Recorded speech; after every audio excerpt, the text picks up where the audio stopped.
silakan duduk. Shalom. Mari kita bersama kembali membuka Alkitab kita di dalam kitab Mazmur pasal 146. Mazmur 146. Mulai ayat yang pertama. Hanya Allah satu-satunya penolong. Haleluya. Pujilah Tuhan, hai jiwaku. Aku hendak memuliakan Tuhan selama aku hidup, dan bermazmur bagi Allahku selagi aku ada. Janganlah percaya kepada para bangsawan, kepada anak manusia yang tidak dapat memberikan keselamatan. Apabila nyawanya melayang, ia kembali ke tanah. Pada hari itu juga lenyaplah maksud-maksudnya. Berbahagialah orang yang mempunyai Allah Yakub sebagai penolong, yang harapannya pada Tuhan Allahnya.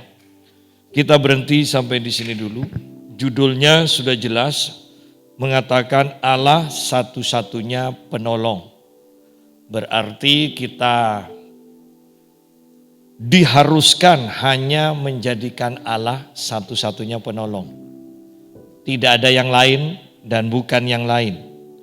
Dikatakan haleluya. Pujilah Tuhan, hai jiwaku. Haleluya. Pujilah Tuhan, hai jiwaku. Bahwa sangat penting di sini pemazmur berusaha untuk menggerakkan jiwanya di dalam memuji Tuhan. Karena yang menentukan kita nantinya akan memuji Tuhan atau tidak adalah jiwa kita. Roh kita selalu terhubung dengan Tuhan. Tetapi jiwa kita itu adalah kerinduan atau keinginan atau kehendak kita sendiri yang akan membuat terjadi. Jiwa, pikiran kita, perasaan kita, emosi kita, di sini dikatakan pujilah Tuhan, hai jiwaku. Berarti kita harus berkehendak, harus berkeinginan, harus memotivasi diri kita sendiri untuk memuji Tuhan. Kalau jiwa kita mengatakan lagi tidak mood, ya sudah, tidak akan keluar puji-pujian, ya. Di sini dikatakan, aku hendak memuliakan Tuhan selama aku hidup. Luar biasa. Padahal selama kita hidup, mungkin kita akan mengalami kemenangan, kita akan mengalami kekalahan, kita akan mengalami kebingungan, kita mengalami sukacita, kita mengalami kesedihan, banyak hal yang akan kita alami selama kita hidup.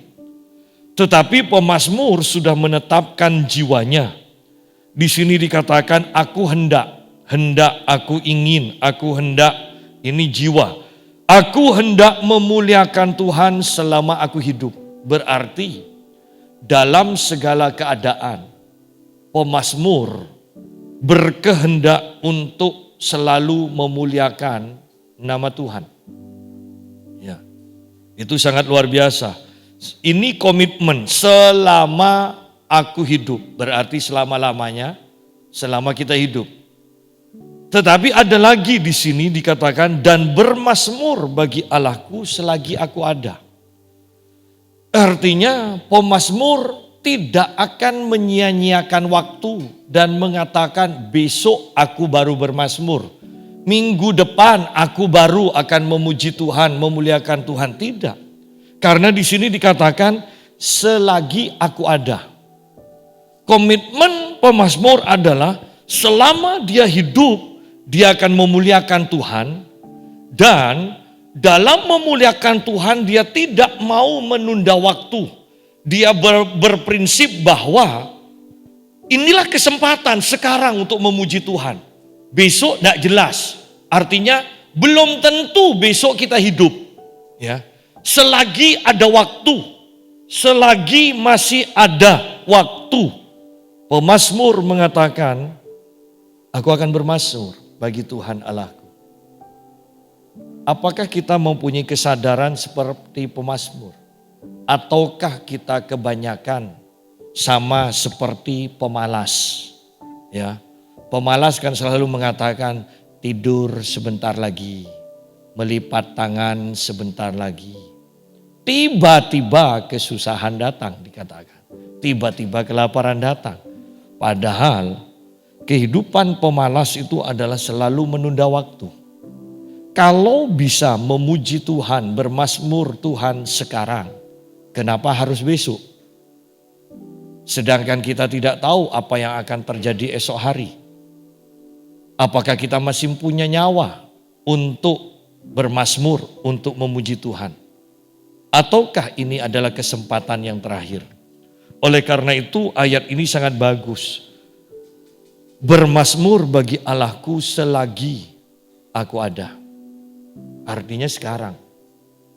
Besok belum tentu ada. Banyak dari kita menganggap bahwa kita akan berumur terlalu panjang sampai-sampai merasa, malah besok lusa, minggu depan, bahkan mungkin tahun depan.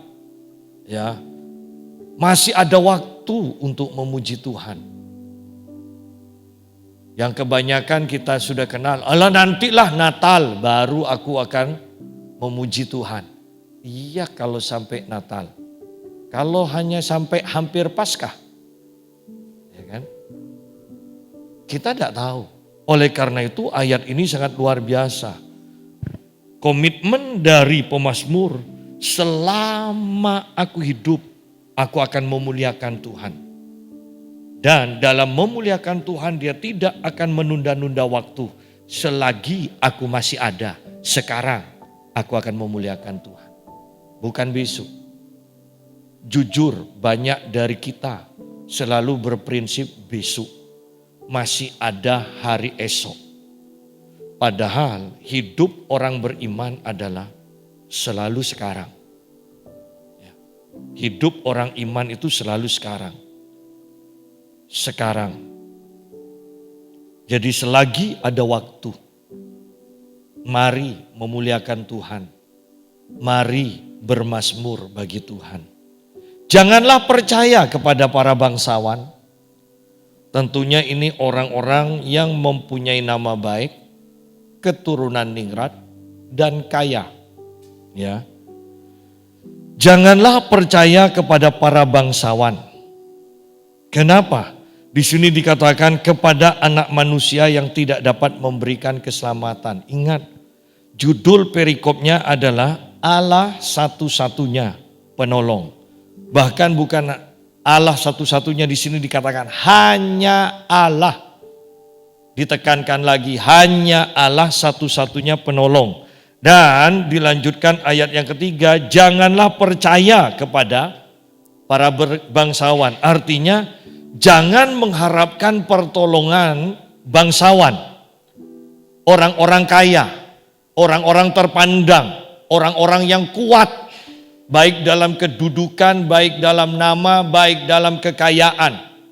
Jangan, hanya Tuhan saja yang harus kita percaya. Kenapa? Karena dikatakan bangsawan atau anak manusia di sini disebutkan tidak dapat memberi keselamatan. Tidak dapat memberi keselamatan. Dikatakan apabila nyawanya melayang, ia kembali ke tanah. Jadi ketika kita mengharapkan bangsawan, mari berandai-andai. Bukankah kita tidak bisa seterusnya atau sepanjang hidup kita mengharapkan pertolongan bangsawan itu? Ya. Minimal kalau kita manusia kan ada rasa sungkan kan. 1 kali, 2 kali, masa sampai 10 kali. Sedangkan kepada Tuhan selalu Anda akan mendengar, mari datanglah semua yang letih, lesu dan berbeban berat. Dan ini selalu, setiap waktu, setiap saat, datanglah kata Tuhan. Datanglah. Ya. Tetapi kepada orang kaya, kepada bangsawan, jangan sering-sering. Bahkan Alkitab katakan jangan sering-sering. Ya. Tidak bisa selalu dimintai pertolongan. Bahkan untuk orang kaya, untuk orang-orang terpandang, untuk orang-orang yang berkedudukan, yang sibuk. Untuk menemui mereka ada waktu-waktunya kan. Tidak boleh sembarangan. Ya, tidak boleh sembarangan. Apalagi membangunkan pada waktu malam, tidak boleh. Tetapi untuk Tuhan Yesus, kapanpun Anda butuh pertolongan, Anda bisa berseru kepada Dia. Ya. Kemudian, belum tentu bangsawan atau orang kaya ini yang kita mau jadikan tempat pertolongan kita, belum tentu lebih panjang umur daripada kita. Berandai-andai kita sudah tergantung dan orang kaya ini, orang bangsawan ini sangat baik. Kapanpun kita butuh pertolongan, kita bisa minta tolong dan tidak pernah ditolak. Berandai-andai itu yang terjadi. Tetapi yakinkah bahwa umur orang kaya ini lebih panjang daripada umur kita? Bayangkan ketika kita sudah tergantung kepada orang kaya ini dan orang kaya ini mati. Kita masih sehat. Bagaimana kita? Kita akan mengalami kebingungan. Ya. Kemudian yang harus kita perhatikan juga bahwa bangsawan ini hanya bisa menolong kita dalam kehidupan ini. Karena dikatakan anak manusia itu tidak dapat memberikan keselamatan. Bahwa untuk pertolongan di dunia yang akan datang setelah kematian, bangsawan ini tidak bisa menolongnya. Hanya Tuhan yang bisa menolong. Oleh karena itu di dalam Timotius dikatakan, latihlah dirimu beribadah, menyembah Tuhan, mengandalkan Tuhan, mengenal Tuhan. Karena Tuhan berjanji akan menolong kita di dunia ini dan juga akan menolong kita di dunia yang akan datang, di kehidupan selanjutnya. Hanya Tuhan satu-satunya. Manusia tidak bisa menolong di dunia yang akan datang, bahkan belum tentu mereka juga diselamatkan, artinya masuk surga. Belum tentu. Ya.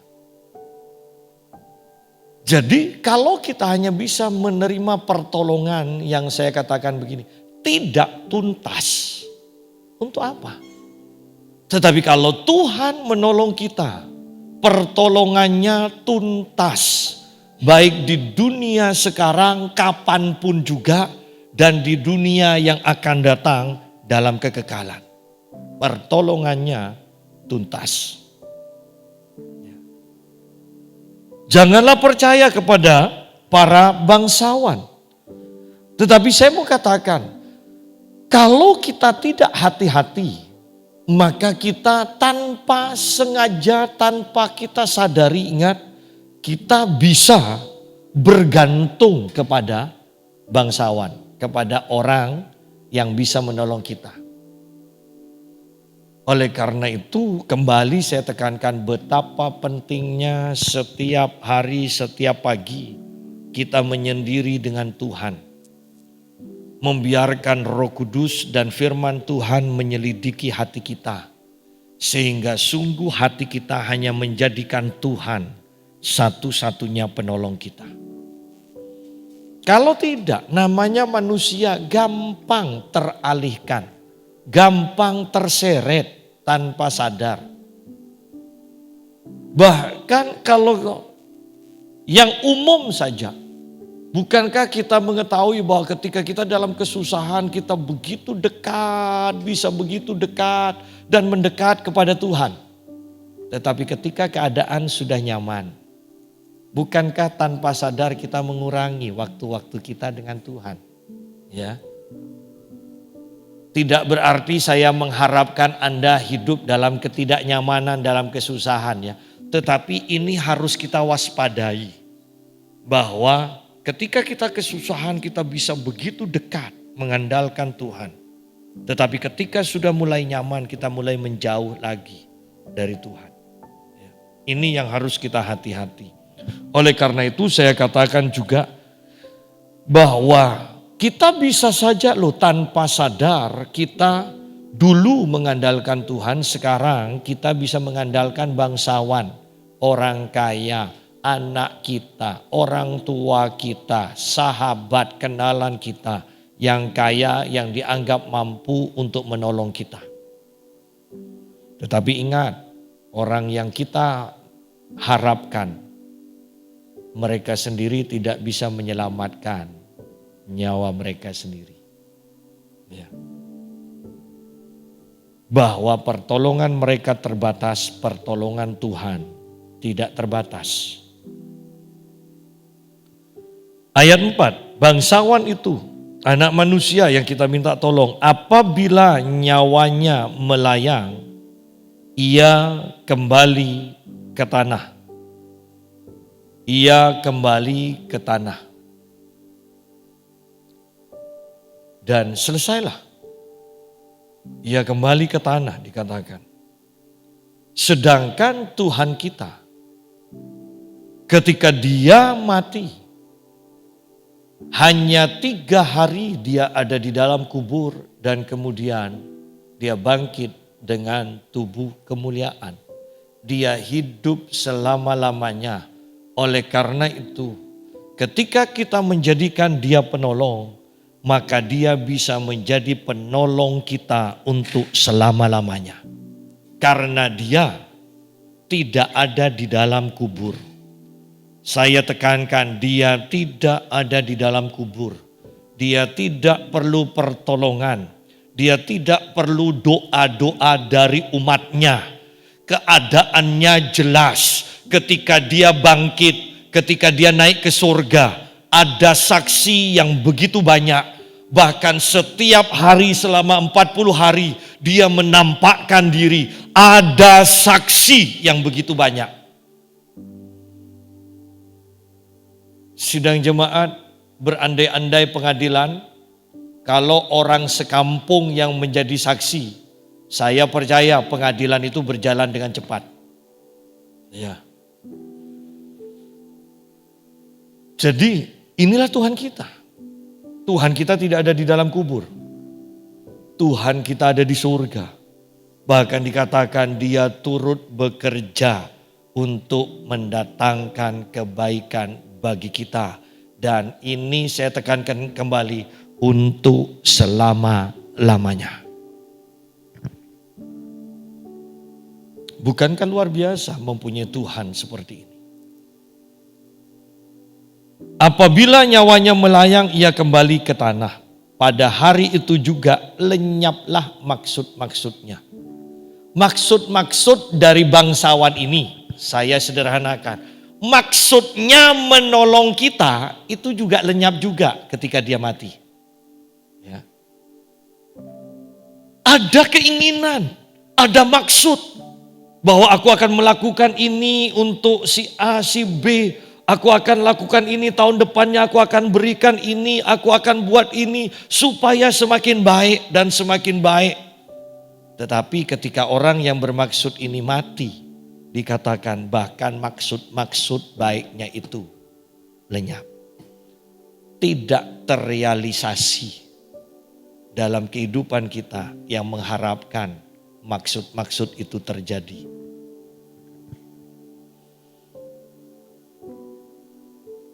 Tetapi di sini dikatakan, berbahagialah atau diberkatilah orang yang mempunyai Allah Yakub sebagai penolong, bukan bangsawan.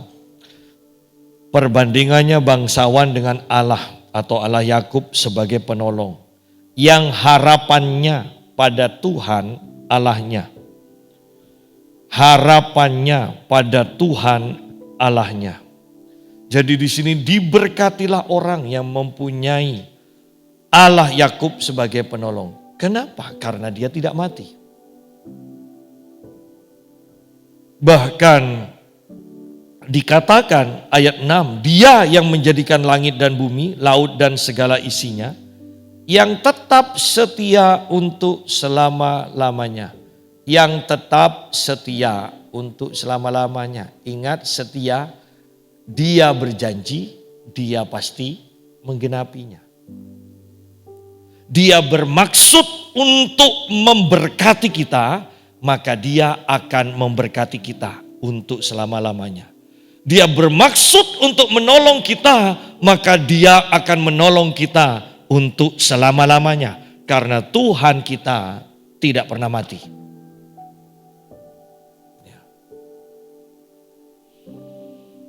Dia yang menjadikan langit dan bumi, laut dan segala isinya. Jadi bangsawan tidak ada apa-apanya dibandingkan Tuhan. Saya sederhanakan begini ya. Dia yang menjadikan langit dan isinya, menjadikan surga dan seluruh isinya, dan bumi dan seluruh isinya, dan laut dan segala isinya. Surga dan seluruh isinya, bumi dan seluruh isinya, laut dan seluruh isinya. Bangsawan mana yang bisa lebih kaya daripada ini, daripada Tuhan? Dan saya mau tekankan kembali bahwa di sini dikatakan Tuhan yang menjadikan, berarti dari yang tidak ada menjadi ada. Kalau dia sudah pernah menjadikan dari yang tidak ada menjadi ada, sesuatu yang tidak ada menjadi ada dijadikan, maka dia juga bisa menjadikan sesuatu yang lain yang belum ada menjadi ada. Berarti untuk dia menjadi penolong, dia mampu menolong kita tanpa batas. Saya tekankan kembali betapa pentingnya Anda membayangkan Tuhan membuat sesuatu yang tidak ada kemudian menjadi ada dan memberikan, menyediakan itu untuk kita. Saya tekankan betapa pentingnya Anda mengimajinasikan bagaimana Allah menciptakan sesuatu yang Anda inginkan dan memberikan itu kepada Anda. Karena tanpa Anda membayangkan, tanpa Anda mengimajinasikan, tanpa Anda melihat di dalam roh, maka itu tidak akan pernah menjadi milik kita. Kan Alkitab katakan di dalam Injil Markus pasal 11, ketika kita berdoa dan percaya bahwa itu sudah diberikan kepada kita, maka doa kita akan dikabulkan oleh Tuhan. Percaya bahwa itu sudah diberikan, padahal belum, maka itu baru akan diberikan. Berarti di sana ada penglihatan secara rohani, ada imajinasi mungkin. Kita sudah melihat bahwa apa yang kita minta Tuhan berikan. Secara nyata belum, tetapi secara roh kita sudah melihatnya. Baru kemudian Tuhan membuat itu menjadi nyata di alam jasmani. Sangat disayangkan ketika kita tidak menggunakan imajinasi kita di dalam membaca firman Tuhan. Ya, sangat disayangkan. Sehingga kita sukar untuk mendapatkan apa yang dijanjikan oleh Tuhan. Ketika Kenneth Hagin sakit dan lumpuh beberapa bulan, tidak bisa bangun. Semua orang sudah mengatakan dia akan mati. Kemudian dia minta Alkitab dan dia membaca, dia mengimajinasikan dari Markus 11 ya tentang doa tadi itu. Markus 11 ayat 23 dan 24, maka kemudian dia membayangkan dia berjalan. Dia membayangkan bahwa dia berjalan dengan memakai pakaian, ya, bukan memakai piyama lagi. Dia membayangkan dia pergi kemana-mana dan kemudian setelah dia membayangkan seperti itu, dia paksa, dia sambil merangkak, dia merayap, dia pergi ke tempat pakaian. kemudian dia ganti pakaian. Kemudian karena itu dia ditaruh di loteng supaya menyendiri dalam kematiannya. Dikatakan dia merayap turun sehingga keluarganya begitu kagetnya. Tetapi dia katakan, sejak hari itu saya tidak pernah dibopong lagi untuk ke tempat tidur. Semakin lama dia berjalan semakin kuat dan sehat. Diawali oleh membayangkan. Anda bisa bayangkan seandainya ibu yang hamil. Membayangkan sejak kehamilannya dia membayangkan anaknya keguguran. Dihantui oleh ketakutan bahwa bayinya akan keguguran. Dan bukankah itu akan terbayang di dalam pikirannya? Ketika seorang ibu membayangkan dirinya keguguran dan takut dirinya keguguran sehingga melihat dia keguguran, saya mau katakan, itulah yang akan terjadi. Bukankah seringkali kita bahkan belum melihat bayinya, kita sudah mempersiapkan nama. Kita sudah membayangkan nanti kalau cewek anting-anting apa yang akan dibeli, gelang apa yang akan dibeli. Dan saya mau katakan, bukankah itu yang terjadi? Sama dengan firman Tuhan, ketika Anda tidak bisa membayangkan bagaimana Yesus menyembuhkan dan Anda memposisikan diri sebagai orang di dalam cerita itu yang disembuhkan Yesus, Anda tidak akan mudah untuk mendapatkan kesembuhan. Tetapi ketika Anda terbiasa untuk menjadikan tokoh Alkitab yang disembuhkan Yesus, yang mendapat mujizat dari Yesus itu adalah diri Anda, maka setiap waktu, setiap saat Anda akan mudah untuk menerima karya Tuhan dalam hidup kita. Ya.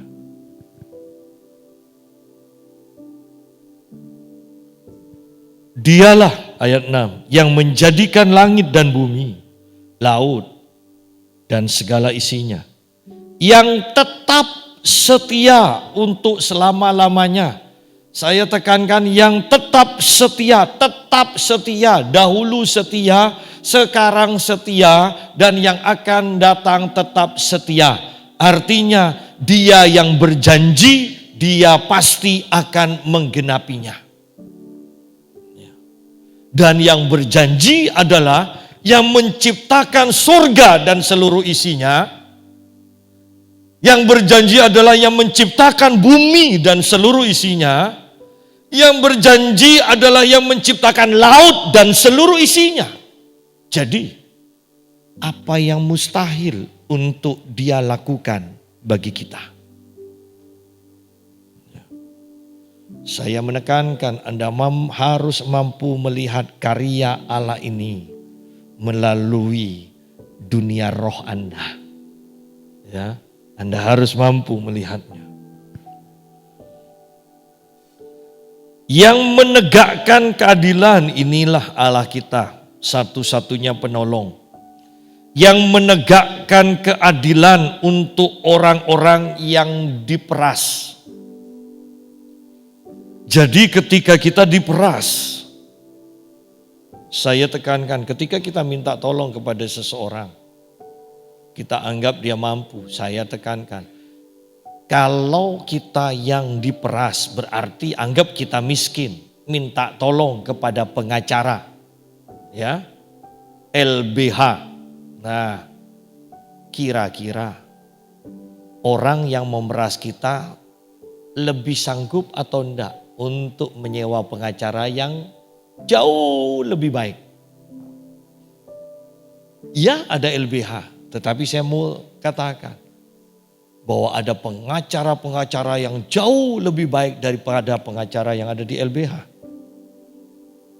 Artinya bahwa tidak bisa diandalkan sepenuhnya pertolongan dari orang-orang di sekeliling kita. Dan Tuhan di sini menyatakan bahwa Tuhan yang menegakkan keadilan untuk orang-orang yang diperas. Oleh karena itu, satu-satunya penolong bagi orang-orang yang diperas adalah Tuhan kita. Satu-satunya penolong yang mampu untuk menegakkan keadilan bagi orang-orang yang diperas.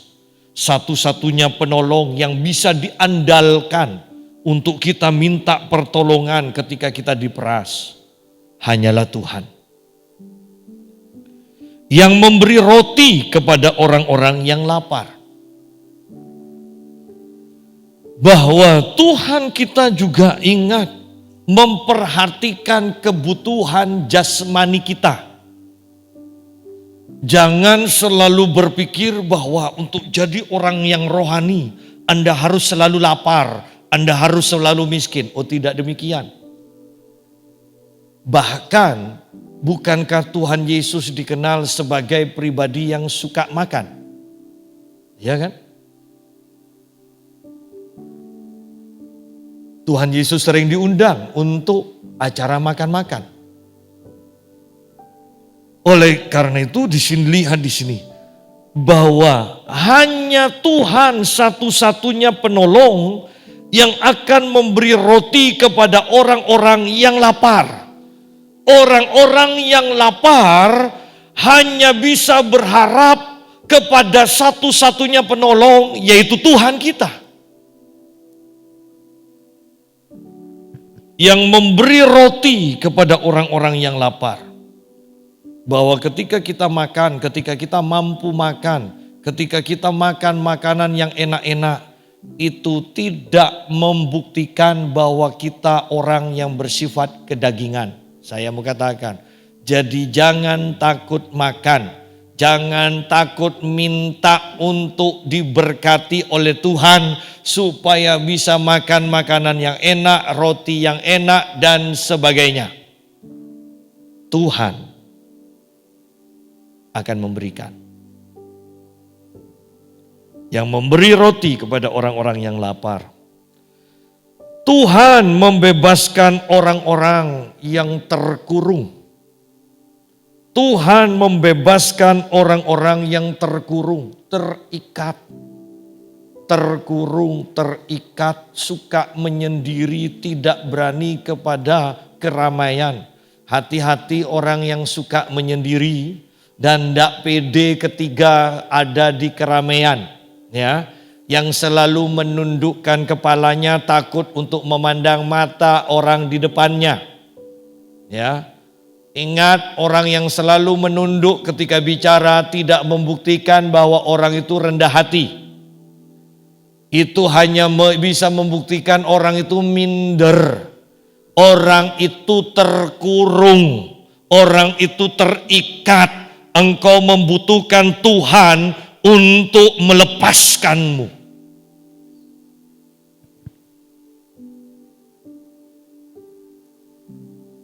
Anda bisa bayangkan jadi polisi bagian kriminal yang akan menangkap dan Anda selalu nunduk. Ya. Anda bisa bayangkan. Jadi lihat di sini hanya Tuhan. Anda kalau sudah minder, saya mau katakan, minta pertolongan kepada Tuhan. Kenapa orang minder? Kebanyakan, tidak semua. Kebanyakan karena mereka sering dimarahi. Kebanyakan karena mereka sering dicaci maki pada waktu kecil. Dan saya tekankan, perkataan kita bukan hanya suara. Perkataan kita adalah roh yang diimpartasikan. Perkataan kita akan dibawa oleh roh untuk dihantamkan, menjadi izin bagi roh jahat untuk membuat orang yang kita kata-katai mengalami apa yang kita katakan. Tuhan membebaskan orang-orang yang terkurung. Tuhan membuka mata orang-orang buta. Ini sudah masuk kepada hal-hal yang mustahil, kepada mujizat. Kalau sudah buta, dokter pun akan angkat tangan. kalau sudah buta. Apalagi buta sejak lahir. Ini sudah masuk bukan kesembuhan lagi, ini mujizat. Ya, ini mujizat. Tuhan membuka mata orang-orang buta, bangsawan terbatas. Bangsawan tidak bisa untuk menolong orang yang buta sejak lahir. Ya, hanya Tuhan. Tuhan membuka mata orang-orang buta. Sidang jemaat, mari sungguh-sungguh berdoa supaya kebangunan rohani terjadi dan mujizat-mujizat dialami. Ya. Saya sungguh mengharapkan mujizat-mujizat itu terjadi. Saya katakan pada istri saya ini hanya satu kerinduan saya. Lebih banyak melihat orang kanker, orang yang sakit kanker itu disembuhkan. Seumur pelayanan saya baru dua kali menyembuhkan orang yang sakit kanker. Satu di Lumajang, orang ini berjalan dan ketika berjalan ke depan, lantai itu penuh dengan darah karena orang ini kankernya sudah besar sampai pendarahan sedemikian rupa. Tetapi selesai didoakan, pendarahannya berhenti dan dia periksa, dikatakan kankernya hilang. Kemudian di Kalimantan yang kedua. Tetapi selebihnya didoakan, mati juga akhirnya.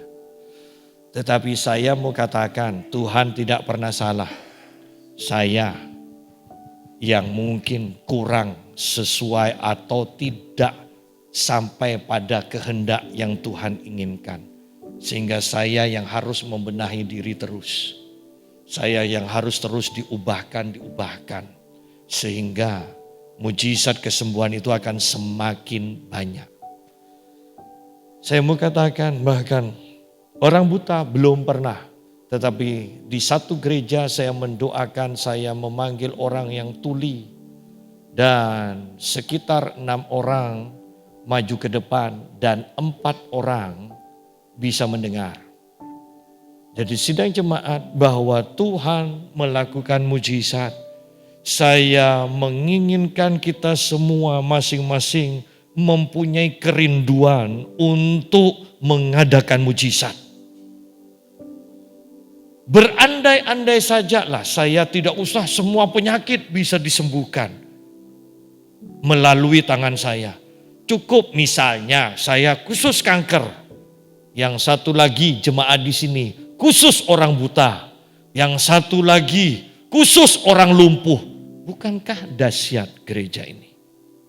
Sidang jemaat. Dan saya mau tekankan apa yang saya bicarakan bukan hanya sekedar pengharapan kosong. Tetapi ada dasar kebenarannya yaitu firman Tuhan. Hanya kita ini terlalu santai. Terlalu fokus pada hal-hal yang jasmani. Bahkan saya katakan pada istri saya, yang jadi masalah di dalam satu organisasi gereja kebanyakan bahkan pendetanya merasa puas kalau sudah tidak kekurangan akan hal yang jasmani. Sudah cukup, apalagi orang sudah semua kebutuhan sudah dicukupi. Tetapi kalau kita mau mempunyai kerinduan bahwa semua mujizat yang terjadi di Alkitab ini bisa terjadi lagi melalui tangan kita semua, maka kita akan mempunyai semangat untuk terus mendesak kepada Tuhan supaya kita dipakai Tuhan. Ya. Tuhan menegakkan orang yang tertunduk. Bukankah ini berbicara tentang orang yang tidak berdaya? Orang yang dipermalukan, orang yang putus asa. Bayangkan kalau sudah putus asa, sedikit sekali orang yang bisa membangkitkan kembali semangat dari orang yang putus asa. Tetapi Tuhan, hanya Tuhan satu-satunya penolong yang bisa menegakkan orang yang sudah tertunduk, orang yang putus asa, orang yang gagal dan terus gagal sampai putus asa. Hanya Tuhan satu-satunya yang bisa menegakkan orang ini kembali. Memberikan pengharapan. Tuhan mengasihi orang-orang benar. Tuhan mengasihi orang-orang benar. Saya mau tekankan, bahkan perjamuan kudus ini mengingatkan, melalui darah Tuhan Yesus, kita bukan lagi orang berdosa. Semua dosa kita dihapuskan. Semua dosa kita dilupakan oleh Tuhan. Yang diingat oleh Tuhan adalah karyanya dalam hidup kita, yaitu membuat kita menjadi orang yang benar, dan Tuhan memandang kita terus-menerus sebagai orang yang benar. Oleh karena itu, di sini dikatakan Tuhan mengasihi orang-orang benar. Kalau kita orang-orang benar, maka Tuhan mengasihi kita. Kalau Tuhan mengasihi kita, tidak ada kasih yang tidak ada pemberiannya. Kalau Tuhan mengasihi kita, maka Dia pasti akan memberi. Dia akan memberi, Dia akan memberi. Tuhan mengasihi orang-orang benar. Tuhan menjaga orang-orang asing. Orang-orang asing dijaga. Ya. Perlakuan orang asing dan warga negara bukankah beda? Hak-haknya juga beda. Bahwa orang asing rawan untuk ditindas, rawan untuk ditipu, rawan untuk dicelakai. Tetapi di sini ini hanya Tuhan satu-satunya penolong bagi orang-orang asing. Tuhan menjaga orang-orang asing.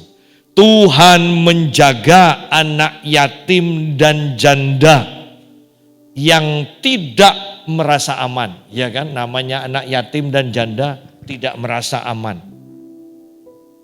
Mereka akan terus kekurangan. Mereka merasa kesepian. Tetapi Tuhan mau menjaga mereka. Tuhan menjaga anak yatim dan janda.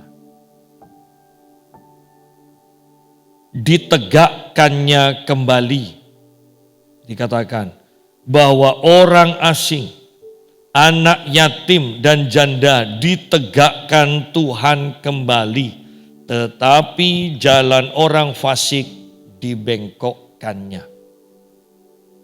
Orang fasik, orang yang tahu firman Tuhan tetapi tidak mau melakukan firman Tuhan. Ya. Dia punya rencana lurus tetapi Tuhan akan bengkokkan, tidak sesuai dengan harapannya. Ya. Hati-hati di sini. Jangan sampai kita menjadi orang fasik. Bahwa Tuhan ingin selalu dekat dengan kita, karena itu kita harus mendekat kepada Tuhan. Sudah tahu keinginan Tuhan adalah supaya kita mendekat kepada Dia, kok kita tidak mau mendekat kepada Tuhan? Sudah tahu keinginan Tuhan setiap hari, carilah kerajaan Allah dan kebenarannya terlebih dahulu, kenapa kita tidak melakukannya? Sehingga pada akhirnya setiap rencana kita Tuhan bengkokkan sehingga itu tidak terjadi. Ya. Pada akhirnya Tuhan menjadi lawan kita ketika kita menjadi orang fasik. Hati-hati di sini. Tuhan itu raja untuk selama-lamanya. Penolong kita, Allah satu-satunya penolong kita itu adalah raja.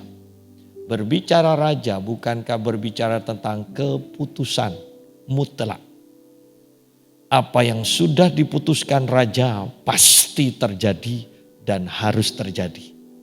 Apa yang diputuskan raja tidak boleh ada orang yang berusaha untuk membatalkannya. Ya. Ketika raja ini, ketika Tuhan penolong kita memutuskan untuk memberkati kita, maka hidup kita pasti diberkati. Ketika Tuhan satu-satunya penolong kita memutuskan untuk menyembuhkan kita dari satu penyakit, maka kita pasti disembuhkan.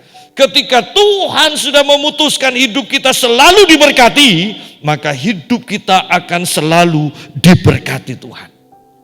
Bahwa ketika di sini Tuhan menyatakan dirinya sebagai raja, maka keputusan raja tidak ada satupun orang yang bisa membatalkannya.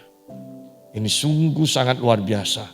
Tuhan itu raja untuk selama-lamanya. Bersyukur bahwa Tuhan kita juga adalah Tuhan yang setia. Dia yang berjanji, Dia yang pasti akan menggenapinya. Allahmu ya Sion, Allahmu ya gereja, untuk turun-temurun. Haleluya.